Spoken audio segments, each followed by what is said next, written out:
Olá, vamos discutir um pouco mais sobre a regulação em saúde com a professora Marília Louveson, da Faculdade de Saúde Pública da Universidade de São Paulo. Professora Marília, qual a importância da regulação para o SUS? Bom, falando de regulação em saúde, né, que é fundamental que a gente possa perceber a importância que a construção deste conceito tem e teve e vai ter para o sistema de saúde. Quando a gente pensa na política e na gestão, né, a gente acaba trabalhando muito historicamente com o planejamento do ponto de vista da política, planejamento e gestão, onde você planeja em função de uma necessidade e opera as ações das políticas, né, faz as políticas acontecer e, portanto, faz gestão. No processo de construção, cada vez mais da nossa construção historicamente na saúde, de ter outros serviços, em particular serviços privados, atuando dentro do sistema, isso já existia há muito tempo. Quando se constitui o SUS na Constituição de 88, o Brasil já tinha um parque hospitalar muito fortemente do setor privado filantrópico, né? Você pega a região sudeste, isso é muito forte, então uma rede própria, estatal, da atenção básica em particular, um pouco da média complexidade, e uma grande parte, inclusive, das especialidades, dos exames mais sofisticados e de toda uma grande parte da internação já do setor privado, ou seja, já havia uma necessidade, então, de construir um processo de regulação no sentido de direcionar a oferta de serviços públicos para quê? Para que ela responda em função das necessidades da política. O que uma política da saúde tem como pressuposto? O bem-estar social. Esse é o nosso objetivo, nossa imagem, objetivo é conseguir produzir bem-estar social junto à sociedade, com e para a sociedade brasileira. Esta é a função de entrega, né, da imagem objetivo do setor saúde. Como é que nós vamos fazer isso? Com oferta de serviços de saúde, alguns estatais próprios, mas que lá dentro tem vários interesses dos vários profissionais e das várias pessoas que lá atuam, e de serviços privados, com outros interesses, mas que são filantrópicos, que têm interesses alinhados do ponto de vista da não lucratividade, das organizações não governamentais, o que a gente chama do público não estatal. O Brasil já tinha uma grande parte disso, quando a gente junta desde o INAMP, já havia uma compra de serviços privados grande, e isso tudo se junta, então, nos serviços disponíveis para o SUS. No decorrer do processo, falamos já em outros momentos, há um crescimento da saúde suplementar, um privado que vende serviços por fora do SUS, há um crescimento do próprio privado por dentro do SUS, no caso até para fazer gestão, não é nem para vender o seu serviço privado como complementar, mas é para fazer gestão das unidades de saúde, como é o caso das empresas, como é o caso das OS, né, e outros privados que entram dentro do sistema. E independente, além até desta lógica privada, este conjunto de serviços precisa se organizar num sistema integral, né? Nós temos esse conceito, este princípio no SUS, aí a hora que a gente olha o princípio da universalidade, o sistema universal para todos, financiado pelos nossos impostos, um sistema que tem uma igualdade como pressuposto, ou seja, uma equidade, né, que está muito alinhada à resposta às necessidades, mais para quem precisa mais, e uma integralidade, ou seja, esses serviços têm que se articular em rede, têm que ser conectados, lembrando que também quando a gente circula pelo sistema de saúde, muitas vezes eu preciso de coisas que estão em outros lugares, né? Como alguns autores colocam, toda vez que eu estou entrando num serviço, eu venho de algum lugar e eu vou para algum lugar. A integralidade está no sistema, não está em cada serviço. Nós temos um grande problema no nosso setor saúde, que cada serviço é em si, né? Ele olha para o seu umbigo, como a gente brinca às vezes,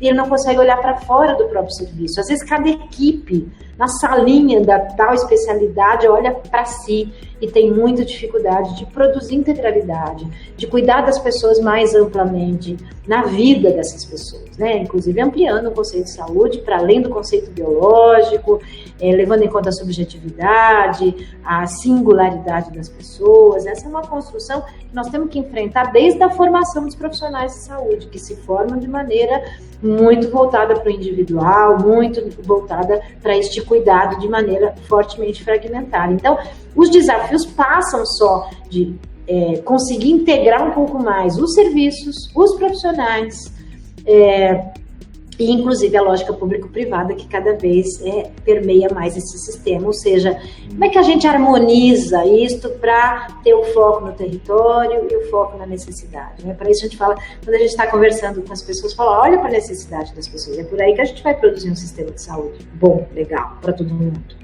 Que necessidades esse território tem? Que necessidades as pessoas que vivem nesse território têm? Como é que nós vamos dar resposta a essas necessidades?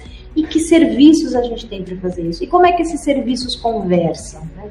Então, a Política Nacional de Regulação, ela vem uma reflexão de que é preciso trazer este conceito tanto da macro-regulação, ou seja, na regulação do sistema, um sistema que se organiza na lógica de uma regulação sanitária, uma regulação de insumos e de medicamentos, desde a produção até a incorporação tecnológica, uma regulação que regula a formação de recursos humanos, disponibilização, distribuição, para dar conta dessas necessidades, uma regulação que regule o próprio mercado privado nesse subsegmento do setor da saúde suplementar, uma regulação que regule esta relação interfederativa, que a gente vive num país federativo. Nós temos um sistema tripartite, que é em cogestão, municípios, estados e federação, atuando junto para produzir um sistema único de saúde. E nessa coisa que a gente brinca que é a nossa jabuticaba brasileira, porque é um federalismo que tem muita dificuldade ainda de definir responsabilidades em cada área de um jeito. Nós temos um sistema tributário ainda muito centralizado, mas a operação ela é muito descentralizada no âmbito dos municípios. Então, tudo isso precisa de conversa, pactuação, organização, planejamento, controle, ou seja, um processo regulatório. Então, a importância da construção do conceito de regulação à saúde é perceber e dizer, olha, há uma regulação dos sistemas, macro-regulatória, e há uma regulação que se volta para o que a gente chama do sistema de serviços de saúde, uma regulação desses serviços de saúde que precisam ser contratados, precisam ser credenciados se ele for uma alta complexidade em função de uma acreditação de exigências que ele deveria ter para poder oferecer aquele serviço. E ele precisa trabalhar integrado, ele precisa conversar com o outro, ou seja, ele precisa produzir conexões, linhas de cuidado, redes de atenção analógicas, onde a gente possa, então, cuidar das pessoas de maneira mais continuada, integrada, compartilhada neste emaranhado de profissionais, serviços, ofertas, né? Então, o que a gente chama de uma certa regulação do acesso, uma regulação assistencial, ou como alguns autores nos dizem, uma micro-regulação assistencial, que então ajuda a dizer, olha, essa pessoa pode fazer isso lá, ela precisa de um apoio aqui, agora isso eu vou fazer junto com aquele, e que também não é só um complexo regulador, né? Porque tem vezes que eu falo, o que é regulação? É a central de vagas, é a central de leitos, né?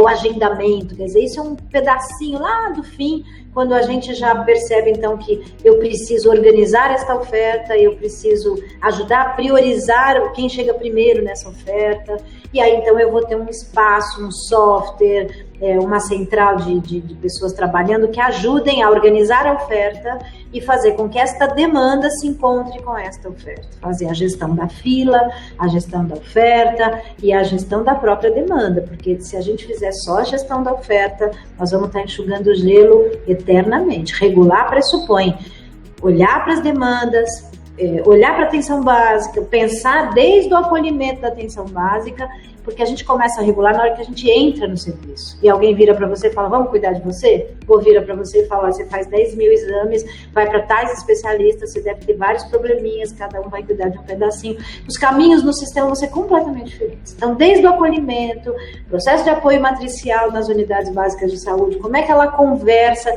com este território, compreendendo, inclusive, que nós estamos falando de uma rede poliárquica, né? Poliárquica com uma centralidade na atenção básica, que não é aquele piramidal que a gente estava acostumado. Você entra por aqui, depois você vai para lá, depois você vai para lá, não. Há uma rede matricial, rizomática, onde você tem várias conexões, redes vivas, onde muitas vezes nem é no setor saúde que as pessoas vão produzir rede para viver melhor. E a regulação é uma possibilidade de contribuir colaborar, articular, fomentar estas conexões, esta produção de rede, este arranjo de fluxos, né, e essa construção da própria integralidade. A central de regulação, a regulação do acesso, a própria regulação da atenção nessa gestão da oferta, ou mesmo a macro-regulação, a regulação do sistema como um todo, com a incorporação de tecnologias, com a Conitec como um espaço que vai junto aí com as evidências, identificar que tipo de procedimento eventualmente precisaríamos incorporar numa tabela, numa RENASES, numa relação de ações e serviços. Todos esses caminhos são caminhos de direcionalidade da intenção do público em relação à resposta que os serviços de saúde precisariam dar para ajudar a produzir saúde na população brasileira. Quais os maiores obstáculos que os órgãos que regulam encontram em suas práticas? Eu acredito que os maiores obstáculos que os órgãos que regulam encontram estão exatamente relacionadas aos vários interesses, né? A gente sempre brinca que a regulação é uma gestão de conflitos, né? Então, há vários interesses em jogo, e uma das coisas que também as pessoas que trabalham nos espaços das ferramentas regulatórias falam, nossa, às vezes eu tenho um conflito enorme, ético até, né, de tomada de decisão, que é princípio da gestão, né? E aí a gente sempre fala, olha, se oriente pelos princípios do SUS, né? E tome decisões que amparem as necessidades do cidadão, da sociedade, que sejam decisões coletivas do ponto de vista de quem você está beneficiando e que não sejam visões unilaterais de interesses específicos. Então, muitas vezes eu preciso que um serviço me oferte uma endoscopia, uma tomografia, porque aquilo é importante para aquela região, mas ele só faz isso se for nestas condições, se for daquele jeito, se for desreguladamente do tipo para quem ele quer, do jeito que ele quer. E aí a gente precisa conseguir, então, compatibilizar essas necessidades. Eu preciso de coisas que o privado me oferta, ou mesmo que outros serviços me ofertem. Eu preciso desse especialista, saindo da lógica do privado. Tem lá um especialista, lá um psiquiatra, um psicólogo na unidade básica, que a gente quer tentar negociar para fazer conversa matriciada e negociar para conversar com o CAPES e vamos cuidar melhor das pessoas, do cara que teve lá tentativa de suicídio que veio da UPA. Como é que a gente pode cuidar melhor dessas pessoas? Como é que a gente pode ajudar os profissionais da atenção básica a ter uma visão melhor da saúde mental como um todo? Como é que nós vamos fazer isso juntos, né? Então, acho que essas apostas, assim, como é que você sai da tua caixinha e vem para a caixinha de todo mundo, eu acho que esse é o grande desafio. Tem interesses mercantis muito forte, tem interesses profissionais, de carreira, de coisas que eu gosto de fazer, de coisas que eu não gosto, tem interesses que estão voltados, às vezes, quase a uma certa proteção, de falar, não quero ficar conversando tanto, não, deixa eu quietinho, eu faço só minha coisinha. Não dá para ser assim, né? Precisamos compartilhar, a gente é muito limitado sozinho, há uma solidão do trabalhador da saúde que é perversa.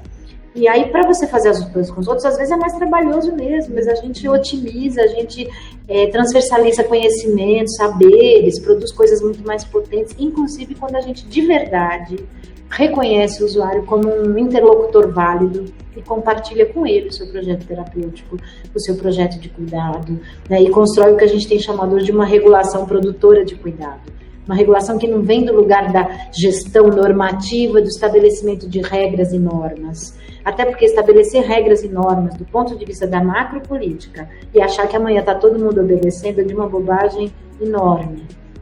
É preciso construir possibilidades conjuntas. Em alguns momentos eu tenho que ser fiscalizadora, né? Porque o interesse do outro está muito longe do interesse coletivo ou do meu interesse, eu tenho que fazer penalizações, eu tenho que construir contratos com cláusulas que me amparem na defesa da população, na defesa da qualidade dos serviços, do acesso. Então, a gestão da oferta passa muito pela garantia do acesso e da oferta, e da qualidade da oferta. Um hospital pode ser maravilhoso, mas como é que ele tem essa porta, como é que ele dialoga com outros serviços para receber os casos que ele poderia cuidar melhor, que combinados vão ser feitos para que esse fluxo aconteça, onde todos respeitem, não, isso é comigo mesmo, né? Então, eu acho que a grande dificuldade, primeiro, é uma certa autoridade que às vezes a gestão se coloca, ao invés da autoridade sanitária, aquela que compartilha e que seduz, né, e que pactua e que possibilita a tomada de decisão mais voltada para o coletivo, ela é muito autoritária e muito normativa e ela deixa de produzir sentido para as pessoas. E aí cada um vai assumir os seus caminhos, os seus interesses próprios. O outro grande desafio são os interesses de mercado mesmo, né, que permeiam, são muito individuais, permeiam os sistemas na sua essência, podem ser iatrogênicos, podem ser exageradamente caros e na grande maior parte das vezes não produz cuidado. Acho que esse é o olhar atento, né, do controle, avaliação, monitoramento, fiscalização e todos os processos de trabalho que a gente entende fazer parte do que a gente chama então de instrumentos de regulação da atenção à saúde. E, na sua opinião, desde a publicação da Política Nacional de Regulação, quais avanços podem ser observados? A Política Nacional de Regulação trouxe um importante avanço em todo o Brasil para que o SUS implementasse suas ações na área de regulação. A gente já teve a oportunidade de conversar, uma das dificuldades é o jeito como as coisas acontecem, né? Então, acho que a grande crítica que a gente possa ter é que, ao trazer a política na sua construção teórica, na sua possibilidade de assumir a responsabilidade do acesso de cada caso, né, e das necessidades como um todo, de fazer este encontro da oferta, porque sempre o que prevaleceu no sistema de saúde brasileiro foi a lógica da oferta. A lógica do prestador, que tem a oferta na mão, que manda, que decide quem entra, que decide quanto tempo fica, para quem ele vai fazer as coisas, né? E muito na lógica voltada para esta oferta e para o poder que o prestador tem em sua mão, aquele que presta o serviço, principalmente os mais especializados, serviços hospitalares, muito fortemente, de alguma forma, ligados, inclusive, ao setor privado nesse sentido. Isso foi se transformando para uma aposta da gestão. Então, a Política Nacional de Regulação coloca a gestão pública num lugar que ela se responsabiliza concretamente por esta oferta, por este acesso, pela compra dessa oferta, e para organizar um sistema que dê conta das necessidades, da programação, do planejamento, da pactuação intergestora que se estabeleceu no sistema. Então, acho fundamental. A grande questão é que quando ela se organiza de maneira muito normativa. Então, o que a gente percebe é que os processos regulatórios, eles vêm de dois grandes lugares.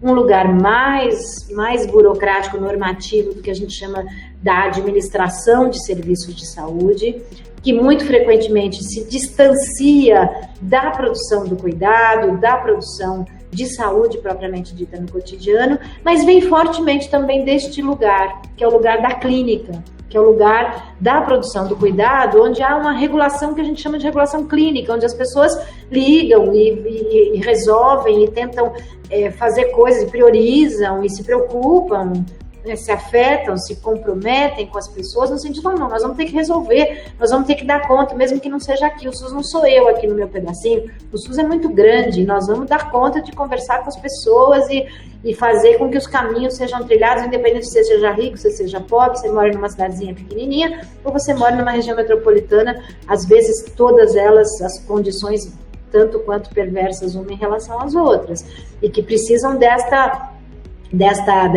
apoio do Estado no sentido de organizar os fluxos, organizar a oferta, reconhecer necessidade, fazer chegar ao máximo possível no lugar certo, na hora certa, do jeito certo. Acho que a política traz esta premissa, organiza um pouco as possibilidades de fazer isso, retoma o conceito de controle e avaliação inampiano, muito fortemente burocrático, normativo, no sentido do controle, de monitorar e verificar se as coisas estão acontecendo exatamente como eu previ, e avança na possibilidade, inclusive, de eu não ter previsto algumas coisas e que eu tenho que ajustar isso em ato e que eu tenho que estar o tempo todo analisando, avaliando, monitorando, para tentar ver se aquilo que eu estou resolvendo e oferecendo está dando conta das necessidades e de como o serviço se organiza. Cada serviço novo que entra, né, mexe de alguma forma nesse equilíbrio, a gente tem que recompor. Agora eu tenho né, eu tenho lá o centro de reabilitação, eu tenho o centro odontológico, eu tenho vários serviços especializados. Como é que ele se põe em diálogo? Como é que eu faço chegar quem mais precisa nesse serviço? Como é que não chega quem menos precisa? porque hoje, às vezes, muito pelo contrário, né? Então, porque as pessoas chegam onde chegam, vão para onde vão, quando alguém resolve mandar, ela vai, né? E aí depende de poderes, que está muito mais relacionado ao poder médico, ao poder da oferta, né, do que eventualmente a necessidade. Então é esse deslocamento que eu acho que a política tem que fazer. Acho que ela faz isso, ela dá esse recado, mas para que ela seja de fato mais potente nesse sentido, a gente precisa reconhecer que todo mundo faz gestão, que todo mundo regula, e que não dá para achar que é o complexo regulador que vai ser, né, a própria política, que não é isso que a política diz. A política diz, olha, nós temos um conjunto de armas, né, ferramentas que são praticamente armas regulatórias. Para quê? Para defender o cidadão, para defender a sociedade brasileira em relação a quem? A tudo que não seja exatamente o interesse coletivo. A lógica médico-centrada, a lógica hospitalocêntrica, a lógica privatista, a qualquer lógica que tenha outros interesses, mas pode se alinhar às necessidades do cidadão, na sua medida. Então, quem é que dá essa medida é o Estado, em cima de quê? De protocolos, de conversas, de pactos, de combinados, de boas práticas, de evidências, né, de um conjunto de ferramentas que nós vamos utilizar para fazer classificação de risco, para evidenciar necessidades, para colocar no radar alguns casos mais complexos. Eu tenho um diagnóstico de câncer, não dá para ficar, né, porque eu estou esperando, porque alguém vai me ligar, porque alguém vai tentar marcar. A gente se comprometer com essa necessidade, né? Quando a gente olha encaminhamentos para especialistas, no volume que a gente tem, você fala, gente, olha, uma grande parte é dermatologia, por exemplo, né? O oftalmo precisa de um equipamento, a dermato nem tanto, precisa de conhecimento. Como é que eu compartilho esse conhecimento? Então, o matriciamento hoje é uma aposta muito importante de compartilhamento de cuidado. E a gente perceber que lá no NIR, Núcleo de Regulação Interna do Hospital, eu tenho uma ação regulatória que eu vou monitorar a média de permanência desse hospital e vou trabalhar junto com a atenção básica uma gestão de alta, por exemplo. Isso é regulação, isso é parte da política nacional de regulação. Constituir rede, ajudar a produzir redes vivas e ser um grande articulador. A equipe de regulação, ela tem que estar aberta, disponível para, ao mesmo tempo que ela estabelece regras, ela faça isso de maneira compartilhada, de maneira democrática, onde isso faça sentido para as pessoas, para que a gente possa ser de fato um instrumento de gestão que permita uma garantia do acesso e da qualidade no atendimento ao cidadão. Professora Marília, agradecemos pela sua colaboração.